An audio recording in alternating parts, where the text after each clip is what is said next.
আমি অফিসে ঢোকার সময় প্রথম দিন রাত্রে দেখি যে কিছু লোক বসে আছে, চাপা পিটাইতেছি না, প্রতিদ্বন্দ্বিত করছি না।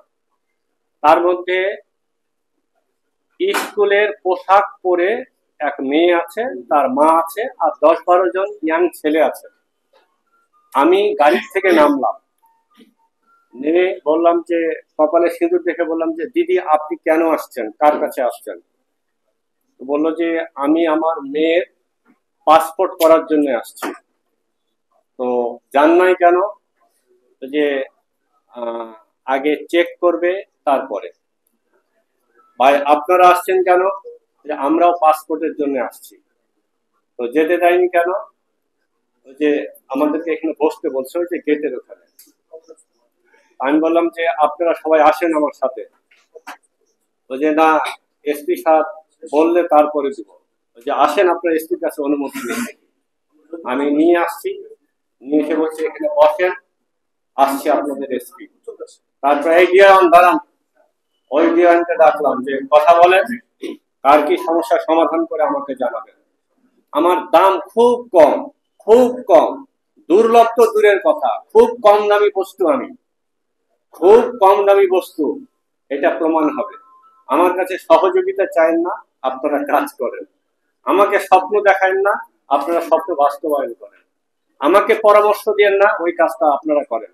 আমি আপনাদের সহযোদ্ধা, আমি আপনাদের সহযোদ্ধা, আমি থাকতে চাই।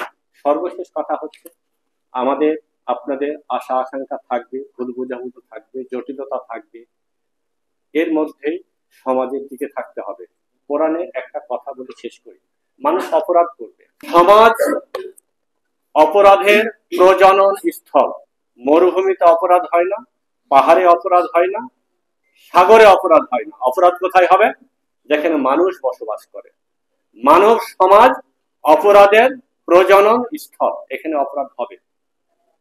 এটা আগেও হয়েছে, এখন হবে, ভবিষ্যতেও হতে থাকবে। অপরাধ বন্ধ হবে না। সাপোজ এখানে 100 জন আছে, আমি যদি আপনাকে বলি যে ভাই এই অফিসে 300 বাথরুম আছে, সবগুলোই ব্যবহার করবেন, কিন্তু ওই কর্নারের ওই বাথরুমটাতে যায়েন না। আপনি ভাইজান উঠে প্রথমেই ওখানে যাবেন, খুলেই দেখবেন যে মলটল ভরে দুর্গন্ধ বের হচ্ছে। ভাইরে উফ করতেছেন কেন? আমি তো আপনাকে নিষেধ করলাম। কোরআনের বক্তব্য হচ্ছে নিষিদ্ধে মানুষের আসক্তি বেশি, নিষিদ্ধে আসক্তি, নিষিদ্ধে আসক্তি। সূরা ইউসুফে খুব সম্ভবত 101 নম্বর আয়াত, ইন্না মুতমাইন্না, নিশ্চয়ই মানুষের মন অপরাধ। আপনারা যেভাবে চাইবেন সেভাবে, রাষ্ট্রের জনগণ যেভাবে চায়, আমরা এখন সবাই সাধু সেজেছি, কিন্তু এই জিনিসগুলো আমরা একসময় চেয়েছি। পুলিশ সাধু সাজছে, পুলিশ এই কাজগুলো করেছে, আপনারা সাধু সাজছেন, আপনারা এগুলো করেছেন, আমরা সবাই মিলে এটা করেছি।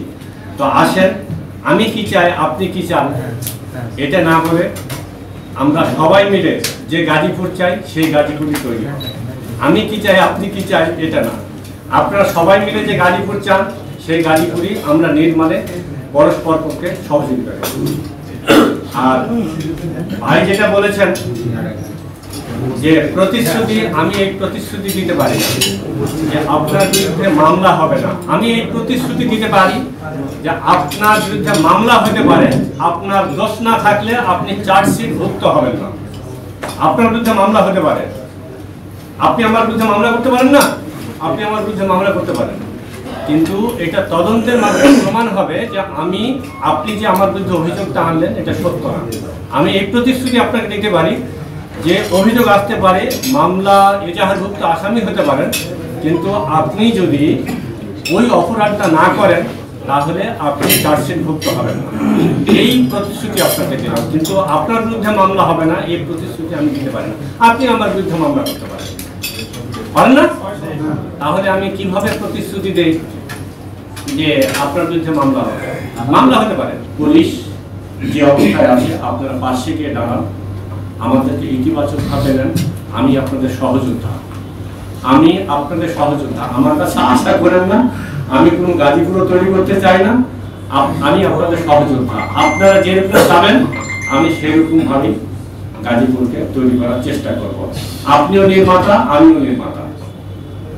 আপনি যেভাবে চাইবেন, আমি সেই একটা বিল্ডিং করতেছি, আপনিও ইট করতেছেন, আমি একটা ইট করলাম। আপনার চাওয়া আমার চাওয়া সম্মিলিত হবে, এটা আপনাদেরকে আশ্বস্ত করতে পারি। আমি প্রমাণ করতে চাই পুলিশ আপনাদের বন্ধু, এটাই আমার পরিকল্পনা। আপনারা আমাকে হেল্প করেন। পুলিশের সকল কার্যক্রম চলছে, কোনো কার্যক্রম বন্ধ না, আমি নিজে করেছি।